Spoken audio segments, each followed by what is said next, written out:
Hello बच्चों, स्वागत है आप सभी लोगों का एक बार फिर से विपिन सिंह फिजिक्स चैनल पे।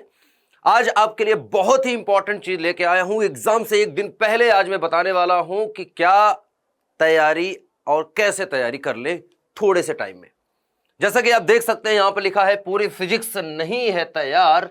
तो कोई बात नहीं बेटा, कोई बात नहीं। मैं उन बच्चों को खास करके बोलूंगा जो बच्चे बिल्कुल डरे हुए हैं, परेशान है कि क्या करें, एग्जाम आ चुका है और फिजिक्स पूरी तैयार नहीं है।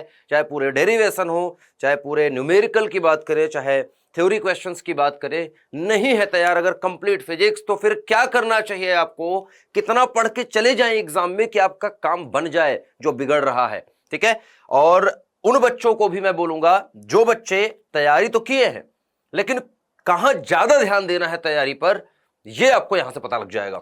तो कोई बात नहीं है, बस ये चैप्टर पढ़ के चले जाओ, कौन से चैप्टर पर ज्यादा ध्यान देना है, कहां से ज्यादा क्वेश्चन पूछे जाएंगे, ये आपको अगर पता चल जाए तो आप उतना तैयार कर लेंगे जितना जरूरी है आपके लिए।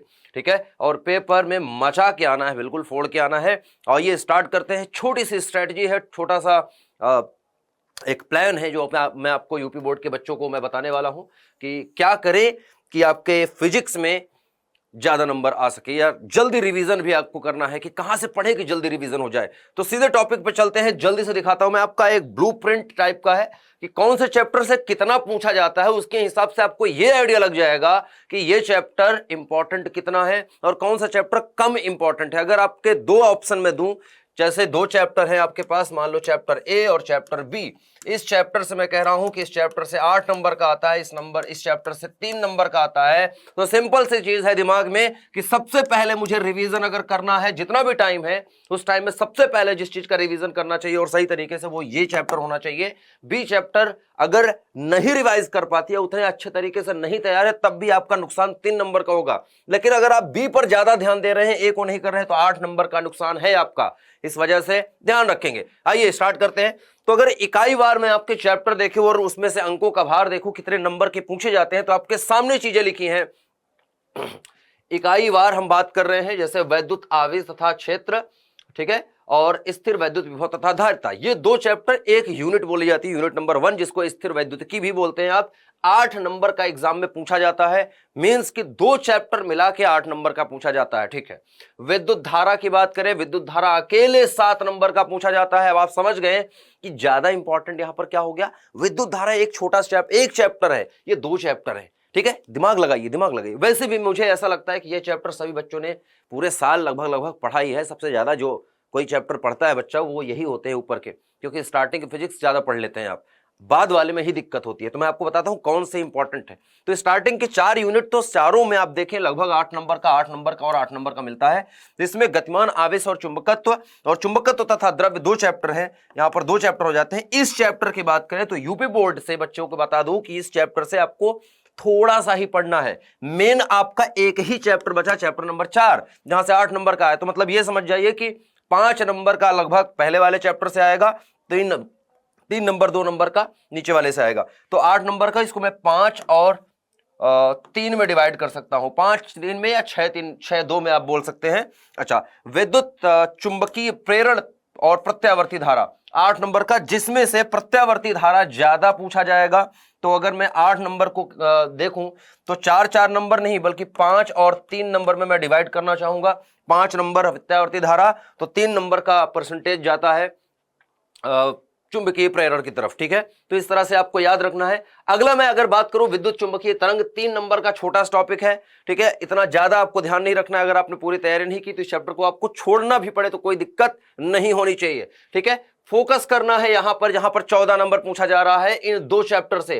किरण प्रकाशिकी से अपने आप में अगर देखेंगे तो 8 नंबर, 8 से 9 नंबर, एक्चुअली किरण प्रकाशिकी से लगभग 9 नंबर का पूछा जाता है। और तरंग प्रकाशिकी से 9 में कितना जोड़ेंगे बेटा, 9 5 14, तो लगभग 5 से नंबर का, 5 से 6 नंबर का। अगर ये 8 नंबर कर दो तो 8 6 14, 8 नंबर और 6 नंबर, या 5 नंबर और 9 नंबर ऐसे हैं। तो ज्यादातर 9 नंबर तक का यहां से पूछा जाता है। किरण प्रकाशिकी एवं प्रकाशिकी केंद्र से बहुत इंपॉर्टेंट चैप्टर है, दोनों जरूर पढ़ें। बिल्कुल स्टार लगा के रखें, इसका तैयारी एकदम कंप्लीट करके रखें दोनों चैप्टर की। ठीक है। विकिरण तथा द्रव्य की द्वैत प्रक्रिया एक छोटा टॉपिक है, जानते हैं, इसमें कुछ नहीं आता। आइंस्टीन का समीकरण है, लेमार्क है, सॉरी लेमार्क नहीं, लेनार्ड लेमार्क तो बायोलॉजी में होते हैं। तो लेनार्ड का प्रयोग है और इसके साथ साथ लास्ट में द्वैत प्रकृति है जो कि डी ब्रॉगली है। छोटा सा टॉपिक है, आप तैयार कर सकते हैं। परमाणु एवं नाभिक दोनों चैप्टर मिला के आपको 6 नंबर पूछा जा रहा है और यहां एक छोटे से चैप्टर से 4 नंबर पूछा जा रहा है। मतलब इन दोनों में सबसे पहले आपको यह तैयार कर लेना है, बचा हुआ टाइम यहां पर आप पहुंचेंगे। नाभिक चैप्टर से बहुत सारी चीजें निकाल दी गई हैं, तो एक तरह से परमाणु चैप्टर से ही आप देखेंगे तो आपको परमाणु चैप्टर से ये 3-3 नंबर नहीं डिवाइड होंगे बेटा। यहां पर आपको देखने को मिला 4 नंबर का और यहां से आपको 2 नंबर तक का ही सामान देखने को मिलता है, पूछा जाता है। कई बार पलट जाती है चीजें, 1 नंबर का ही एक ही क्वेश्चन 5 नंबर का बना दिया अगर नाभिक चैप्टर से, तो बनाते हैं कई बार यूपी बोर्ड, कई बार उल की हरकतें करता है। ठीक है, अच्छा संचार व्यवस्था आपके इसमें नहीं है, इसको हम काट देंगे बेटा। ठीक है, संचार व्यवस्था आप काट दीजिए, आपके सिलेबस में नहीं है। तो ये थोड़ा सा जो परसेंटेज 5 नंबर है ये ऊपर आपका शिफ्ट हो जाएगा। हालांकि आप रेशियो देखेंगे तो रेशियो ऐसा ही रहेगा। अच्छा, अर्धचालक इलेक्ट्रॉनिकी पदार्थ युक्तता तथा सरल परिपथ की बात करें तो ये 7 नंबर का 7 क्या लगभग 8 नंबर का मैं कहूंगा आएगा। ये एग्जाम में आपका 8 नंबर का होता है। 5 नंबर का एक बड़ा क्वेश्चन देखने को मिलता है या 3-3 नंबर में क्वेश्चन देखने को मिल जाते हैं। तो इस प्रकार से आपको तैयारी करना है। आपका सिलेबस दिमाग में होना चाहिए कि कौन सा वेटेज कहां पर सबसे ज्यादा है। तो किरण प्रकाश एवं प्रकाशिक केंद्र से आप देखिए 14-15 नंबर का पूछा जाएगा। ठीक है, 8-9 नंबर तक का यहां आ रहा है। तो स्टार्टिंग के 4 यूनिट, उसके बाद ये अगर आप 5 चैप्टर तैयार करके चले जाए, देखें 1 2 3 4 यूनिट ये, 5वीं यूनिट ये और 6ठी यूनिट ये 6 अगर यूनिट आप तैयार कर लेते हैं तो आप एग्जाम में मचा के आ सकते हैं। ठीक है, तो बिल्कुल तैयारी जोर शोर पर चलती रहेगी। थोड़ी देर बाद एक फिर क्लास में लाइव आने वाला हूं थोड़ी देर में, तो बस तैयार रहिएगा। थोड़ी देर में फिर आऊंगा लाइव और आपको बढ़िया से फंडे बताऊंगा। बहुत इंपॉर्टेंट चीज, एक आपका गेस्ट पेपर मैं बना के ला रहा हूं खुद डिजाइन करके, जो आपके यूपी बोर्ड के एग्जाम में जहां से क्वेश्चन पूछे जा सकते हैं।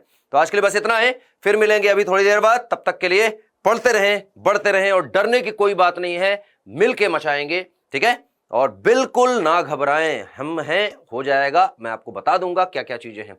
क्लासेस जो अभी लग रही हैं बहुत इंपॉर्टेंट क्लासेस हैं और उनमें इंपॉर्टेंट चीजें ही आपको दी जा रही हैं। ठीक है, चलिए मिलते हैं थोड़ी देर में, तब तक के लिए बाय बाय।